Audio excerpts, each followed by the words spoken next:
delusions, illusions, because Zakes Mda, when he writes DP, he knows that he's writing fiction. But our candidate tonight truly believes in the delusions that he gives us. 1 million houses in Alex. He believes that. It's a proper belief. And Fanon teaches us about cognitive dissonance. That when you tell such a person who suffers from these symptoms the truth, they hold on so much to their core belief, they become agitated, uncomfortable. If you tell him now that he's wearing a blue tie, he may tell you he's convinced that he's not even dressed. Just today, after being warned of delusions, he comes to this platform and says, unsafe toilets have been replaced in 92% of schools needing safe toilets. The remaining 280 schools are scheduled for completion within this financial year. But the report of the Basic Education Department titled Education Facility Management System Report, published 3 July 2024, says there are 1,770 pit toilets, schools with pit toilets. 280, 1,770. This is not a candidate of fiction. We have passed the stage of fiction, and we are dealing with mental illness. That is why those who come here to defend him, that is why those who come to defend him. Honorable Ndlozi, can you please take a seat behind you? Yes, honorable member. Thank you, Chair. Chair, Honorable Ndlozi, on the podium is reflecting on the President's state of mind, and I think it's in violation of Rule 85 sub 1. 85 sub 1. I believe the rule is being violated by Honorable Ndlozi. Chair, thank you. He's not a medical doctor.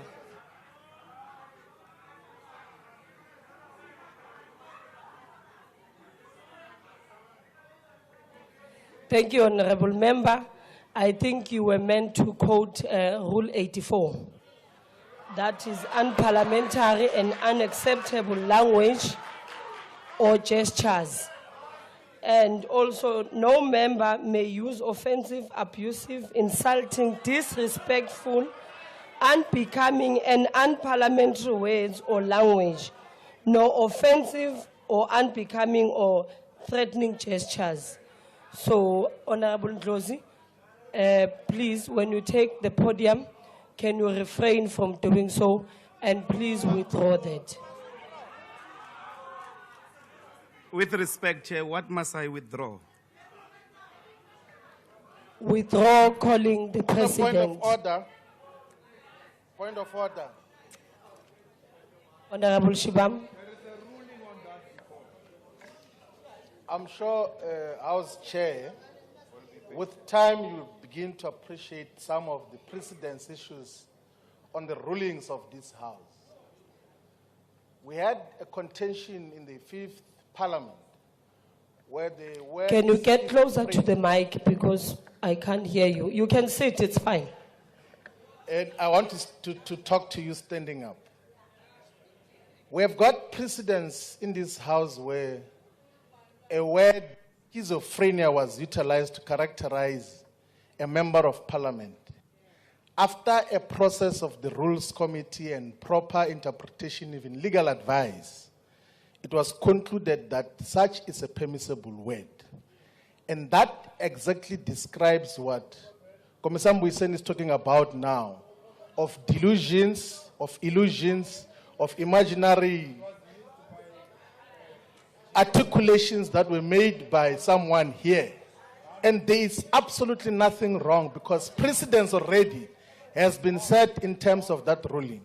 So please don't do what you are doing now of saying you must withdraw because that is not consistent with the rules of this National Assembly. So your ruling is conclusively wrong. And you will realize when we then later on induct you in the Rules Committee of how these questions are handled. So please, let's allow the Speaker to proceed to characterize the phenomenon that we're dealing with now. Thank you very much. Thank you, Honorable Shibambu. Honorable Ndlozi, as I had said, that please refrain from using such insultive words from the podium. You may continue, but we will consult Hansard and later come back with the finding. Thank you. Other cognitive dissonance and psychosis candidates, they are mere candidates at this stage. Honorable Honorable Ndlozi, Kumbuzo. can you please take your seat again? There's another hand. Yes, Honorable Member. Chairperson, I insist with respect to Rule 84 that Honorable Ndlozi must withdraw because he insulted the President, His Excellency. Listen, Chair, can I... Honorable members, I can't now hear the point of order because you are drowning a member that have given a privilege to speak now. Please. No, I'm arguing, Chair, that the Honorable Member Ndlozi must withdraw. He is insulting the President to say that psychosis, it has to do with the effect of the mind. So, yeah, it's a mental illness. That is not allowed, Honorable Chair, and it's unparliamentary. Thank you, Honorable Member, but I have made my ruling that will consult Hansard and a considered ruling will be made thereafter. Thank you. Continue, Honorable Ndlozi. Other candidates of this mental phenomena is Honorable Kumbuzo, a admitted CR17 funds beneficiary, implicated in the Zondo report on Denel, and a local municipality. Perhaps you might want to consult with Honorable Tembi on the VBS question. She may educate you because she was a mayor when the funds were deposited of Polokwane local municipality to the bank. What was the purpose of building that bank? The President also says a lot about jobs, but the fact of the matter is in 2019 when you were sworn in, there were 16.3 million employed people. Today, there are 16.7 million people. The difference is about 400,000, not 2 million. Not 2 million. So even the numbers seem not to be correlating.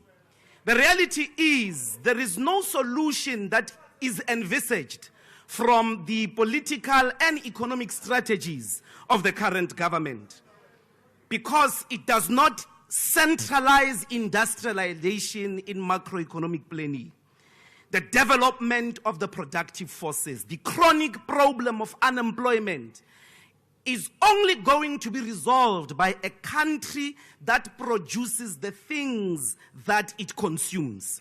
And therefore, you've got to centralize industrialization, which at the moment it's not happening. For an example, the public procurement bill does not align at all with industrialization. There is no mention of leveraging state procurement budget direct to reindustrialization. Instead, the bill seeks to place measures to address professional ethics, pricing issues, accountability, and transparency. You should use your buying capacity as the state to buy locally manufactured goods just from your procurement budget alone. That is not there. The Black Industrialist Program is actually the greatest and tragic joke on black people. In 2022, we received a report that there was an allocation of 36 billion rands for 1,000 black industrialists. If you take these figures at a nominal value, you are looking at 37 million rands per so-called black industrialist. Ford invested 12 billion, of which 4.5 was a government incentive test scheme benefit. To construct the Silverton plant in Pretoria, Toyota received 2.6 billion. 2.6 billion. And black people are expected to industrialize with 37 million. You see the joke there. The IDC was at the center of apartheid state-led development. It not only was creating companies like Sasol. Look at the industrial scale of Sasol. Perhaps there is a lack of understanding of what true industry is. The IDC was at the center of the creation of Sasol, was at the center of the creation and growth of ISCO. But since 1994, show me a single industry that the IDC started with the scale of ISCO, with the scale of Sasol. your chronic levels of unemployment can only be resolved by a bold step, such as using the IDC within the Department of Trade and Industry to create large-scale industrial projects the size of Sasol and ISCO. But also, when you're talking about investments and markets, the BRICS countries are where you should go. Your relationship with the West has been the most crippling economically. The West only wants your minerals. The West only wants you to consume its finished products. Even the market, consumer market of over 1.2 billion people in the continent of Africa, they still get products from their former colonizers. But China is the one that is developing. In the last 20 years, they are responsible for large-scale infrastructure projects across the world. They are the ones that are building the biggest, most sophisticated infrastructure projects than anyone else. So if you want to industrialize, you've got to look to the BRICS countries. You've got to go to China and literally request build, operate, and transfer projects. So if you want a billet train from Durban to Musina, Mr. President, perhaps you do not enter into the delusion of repeating the same thing that you've been doing over the last 30 years as the ANC. Go to China. The people of China will build a speed train in less than a year, and then it will occur from Durban to Musina. The industrialization project must also be at the center of the competition laws. For an example, competition laws are not the instrument of transformation. Even when they are in place, price fixing, collusion, market power abuse, price discrimination, and monopoly industries continue.